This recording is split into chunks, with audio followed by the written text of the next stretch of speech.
The world is a puzzle box. Most people walk past it oblivious. They see only the surface, the painted wood, the mundane exterior. They do not bother to look for the seams, the hidden catches, the subtle mechanisms that lock it all together.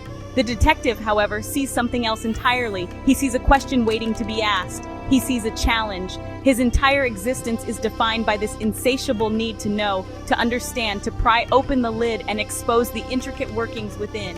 It is not just a job, it is a fundamental state of being. The mind of a detective is never at rest. It is a machine designed for one purpose, to process information and ask, why? This relentless curiosity is the detective's primary tool. He looks at a perfectly normal room and sees the faint scuff mark on the floorboards, the book left open to a specific page, the almost imperceptible tremor in a witness's hand. These are not just details, they are questions. Each one is a loose thread that, when pulled, begins to unravel the entire tapestry of a lie. Most people are content with easy answers, the ones handed to them. The detective is not. He craves the difficult ones, the ones buried beneath the layers of deception and misdirection. He lives for the moment when a single, well-aimed question shatters a carefully constructed reality, revealing the truth underneath. The desire for answers is a hunger that is never truly satisfied. Solving one mystery only serves to highlight the existence of another. It is a cycle. The resolution of one case simply clears the board for the next. This is not a source of frustration, but of profound motivation. The detective thrives in this environment of constant inquiry. A world without questions would be a world without purpose, a dull and featureless landscape. The thrill is not just in finding the answer, but in the chase itself. The intellectual pursuit, the piecing together of disparate clues, the slow and deliberate construction of a logical framework that can withstand any scrutiny. The question is everything. People often mistake this obsession for a cold, detached nature. They see the focus, the intensity, and assume a lack of feeling. They are wrong. It is a passion as fiery and consuming as any other. It is a love for the truth, so powerful that it eclipses all other considerations. The detective is a guardian of clarity in a world that is often content with confusion. He does not seek to judge, but simply to know.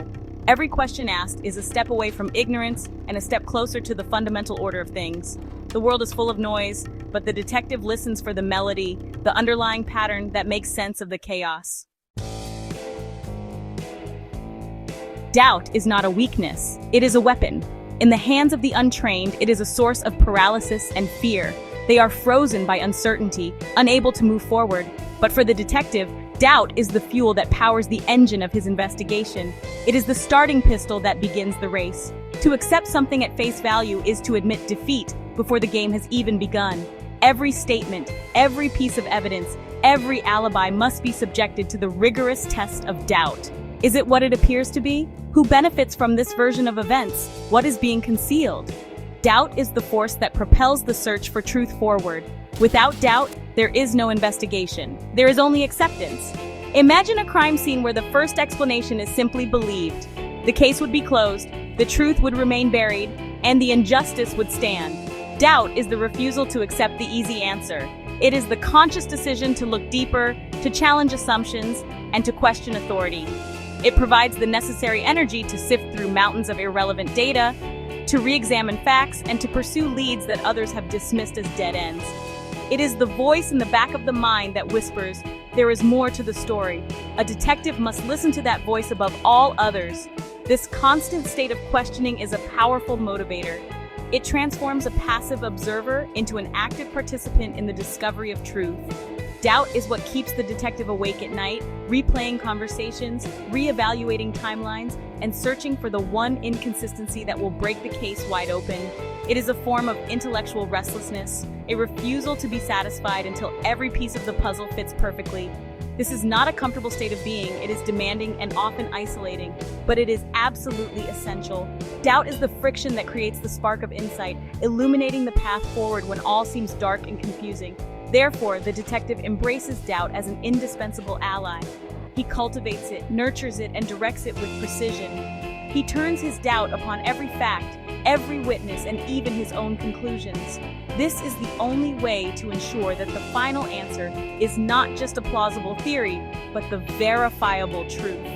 Doubt is not the opposite of belief. It is the process through which a belief becomes worthy of being held. It is the rigorous quality control of the mind, filtering out falsehoods and assumptions until only the pure, unadulterated truth remains. It is the very heart of the detective's quest. The detective's mind is a finely tuned instrument of logic. It operates on a simple yet powerful principle deduction. Start with the facts, the observable and verifiable truths of a situation. Eliminate everything that is impossible. Whatever remains, however improbable, must be the truth. This is the core of the methodology. It is a systematic process of narrowing down possibilities until only one logical conclusion is left standing. It is not about guesswork or intuition in the mystical sense. It is about the rigorous application of reason to a set of chaotic data points, imposing order where none appears to exist. This logical path requires an extraordinary capacity for observation. The detective must see everything, not just look. He must notice the details that others overlook. The faint trace of mud on a carpet, the subtle difference in a signature, the way a person's eyes flicker when they tell a lie. Each observation is a data point, a piece of the larger puzzle. These pieces are then assembled, not randomly, but according to the strict rules of cause and effect. If A is true, then B must follow. If C is present, then D must have occurred. The chain of reasoning is built link by link, each one tested and secured before the next is added. However, logic alone is not always enough. There is a creative element to the detective's work, a form of structured imagination. He must be able to put himself in the mind of the criminal, to think as they thought, to anticipate their moves. This requires a leap of imagination, but one that is firmly grounded in the available evidence. It is the ability to generate hypotheses, possible scenarios that fit the known facts. Each hypothesis is then tested against the evidence. Does it explain all the clues? Are there any contradictions? This is where logic and creativity merge, creating a powerful tool for uncovering hidden patterns. The hunt is methodical and relentless. It is not a random search, but a deliberate and strategic campaign. The detective moves from the known to the unknown, using the solid ground of established facts as a base from which to explore the murky territory of the mystery. Every step is calculated. Every question is designed to elicit a specific piece of information. The path may be complex and winding, but it is never random. It is a testament to the power of the human mind to find structure and meaning in the face of chaos, using the unwavering light of logic to navigate the darkness of the unknown. The detective and the artist are two sides of the same coin. Both are seekers of truth, but they travel along vastly different paths to find it. The artist begins with a blank canvas, an empty space of infinite possibility. Their journey is one of creation and expression. They pull truth from within themselves, projecting their internal world onto the canvas for all to see. Their process is often chaotic, intuitive, and driven by emotion. They do not follow a logical sequence but are guided by feeling, inspiration, and the happy accidents of the creative process. The truth they reveal is subjective, a personal interpretation of reality. The detective, in contrast, begins not with a blank space but with a cluttered one. His canvas is the crime scene, a mess of contradictory clues, false leads, and confusing information. His task is not to create but to deconstruct, to clear away the clutter until the underlying truth is exposed. His journey is one of elimination and deduction. He works from the outside in, using logic and evidence to strip away layers of deception. His truth is objective, a verifiable reality that exists independently of his own feelings or interpretations. He is not expressing himself, he is revealing something that is already there, hidden from view. Consider their tools. The artist wields paintbrushes, clay, and musical instruments. These are tools of addition used to build something new. Their success is measured by the emotional impact of their creation, its beauty, its power to move the soul. The detective's tools are the magnifying glass, the fingerprint kit, and the power of logical reasoning. These are tools of subtraction used to take away everything that is not the truth. His success is measured by clarity and accuracy, the irrefutable correctness of his final conclusion. The artist adds to the world, while the detective clarifies what is already in it. Yet despite their opposing methods, both are driven by the same fundamental human need to make sense of the world. The artist explores the why of human experience through metaphor and beauty. The detective uncovers the how of a specific event through facts and logic. One seeks a universal truth of the human condition, the other a specific truth of a particular case. They are like two explorers mapping the same territory from different directions. the artist maps the internal landscape of emotion and meaning, while the detective maps the external landscape of cause and effect. Both are essential for a complete understanding of our world. So, the detective finds the answer, she identifies the culprit, reconstructs the timeline, and presents the what and how of the mystery. The case is closed, but, what does it all mean? This is where the philosopher enters the stage. The philosopher is not really concerned with the immediate facts of the case, but with the deeper questions that the case raises. The detective's answer isn't an end point for the philosopher. It's actually a starting point for a whole new line of inquiry. The detective solves the puzzle, and the philosopher asks why the puzzle existed in the first place. The philosopher takes the detective's hard-won facts and places them in a broader context.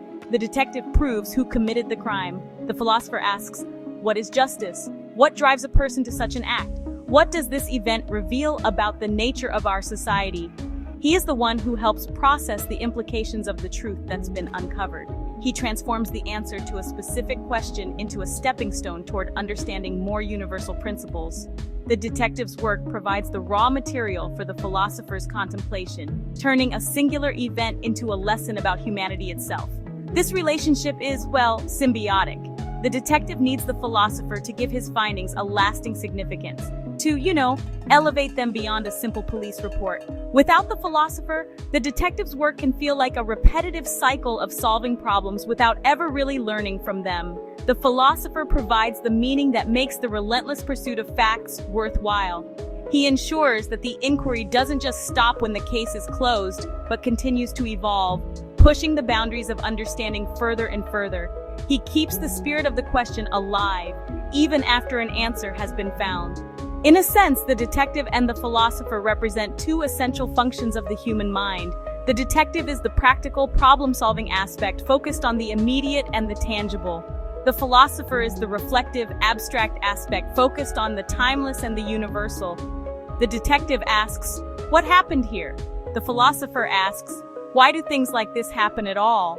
Together, they form a complete cycle of inquiry, from the specific event to the general principle and back again. The philosopher ensures that every answer the detective finds becomes the seed for a new, deeper question.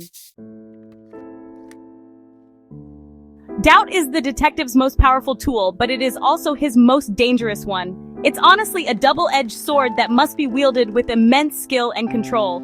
On one side, it's the key to unlocking mysteries. A healthy dose of skepticism allows the detective to see past the obvious, to question assumptions, and to identify inconsistencies that others miss. It really drives him to dig deeper, to verify facts, and to build a case that is airtight. This kind of constructive doubt is the foundation of all critical thinking. It's what separates a true investigator from a mere collector of information. It's the engine of problem solving. However, the other edge of the sword is sharp and perilous.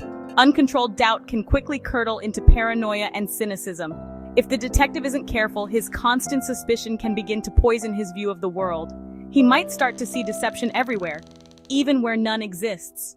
He can become isolated, unable to trust anyone, seeing potential motives and lies in every interaction. This corrosive doubt doesn't lead to clarity, but to a state of perpetual uncertainty and suspicion. It can trap the mind in a maze of its own making, where every path leads to another question and no answer ever feels final.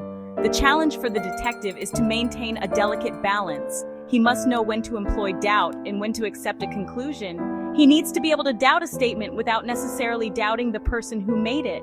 This really requires a strong sense of self-awareness and emotional discipline. The goal is to use doubt as a focused instrument, like a surgeon's scalpel, to cut away falsehoods. The danger is letting it become a blunt weapon that smashes everything indiscriminately. Finding this balance is a continuous struggle, a core part of the detective's internal journey. Ultimately, the effectiveness of doubt depends on its purpose. Is it being used to open up new possibilities for investigation, or is it being used to shut down trust and connection? Constructive doubt is a path to truth. Destructive doubt is a path to isolation. The successful detective learns to navigate this treacherous landscape. He understands that while it's necessary to question everything in the context of a case, it's not sustainable to live one's entire life in a state of absolute suspicion. He learns to sheathe the sword when the investigation is over, even if he always keeps it within reach. For most people, doubt is an uncomfortable feeling to be avoided. It represents uncertainty, a lack of confidence, a crack in the foundation of their beliefs. They seek the comfort of certainty, even if that certainty is built on a lie. But, to embrace doubt is to open oneself up to the possibility of growth. It's an admission that one does not have all the answers, and this humility is really the first step toward true learning. When we allow ourselves to doubt what we think we know, we create the mental space necessary to consider new ideas, different perspectives, and better ways of understanding the world. This process isn't just for solving crimes, it's actually a powerful tool for personal development. By turning the detective's lens of inquiry upon ourselves, we can begin to uncover our own hidden patterns and assumptions.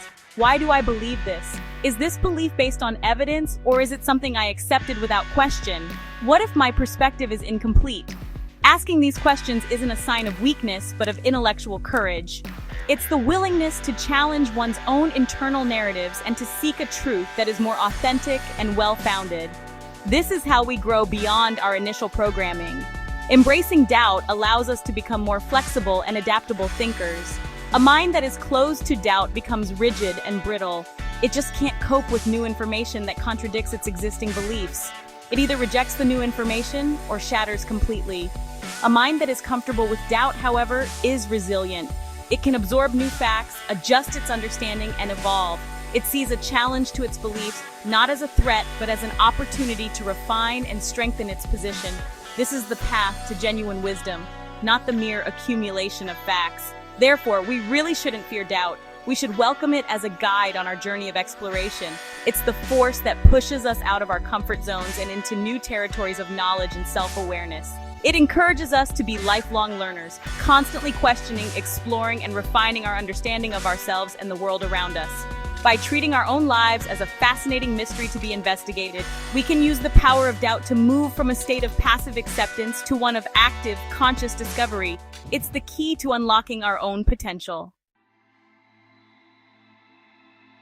There's a common misconception that the detective's ultimate goal is to find the answer. People tend to believe that his satisfaction comes from the final revelation, the moment when the culprit is unmasked and the mystery is solved. While that moment certainly provides a sense of closure, it's not the true source of his fulfillment. The real prize isn't the destination, but the journey itself. The thrill lies in the chase, the intellectual dance of deduction, the meticulous process of assembling the puzzle piece by piece. The answer is really just the end of one game and the signal for the next to begin. Think of the process.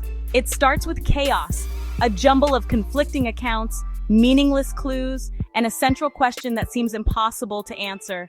The detective steps into this chaos and begins to impose order. He follows the threads of logic, tests hypotheses, and slowly, methodically, builds a coherent narrative from the wreckage. Each small discovery, each eliminated possibility, each connection made is a victory in itself. These are the moments that truly energize him. The journey from confusion to clarity is where the magic happens. The final answer is simply the proof that the journey was successful. This perspective really transforms the nature of the quest. If the only goal were to find the answer, then every moment spent investigating would be a chore, a necessary evil to be endured until the end. But if the journey is the goal, then every step is meaningful. Every dead end teaches a lesson. Every false lead helps to refine the search. The entire process becomes an engaging and deeply satisfying activity in itself.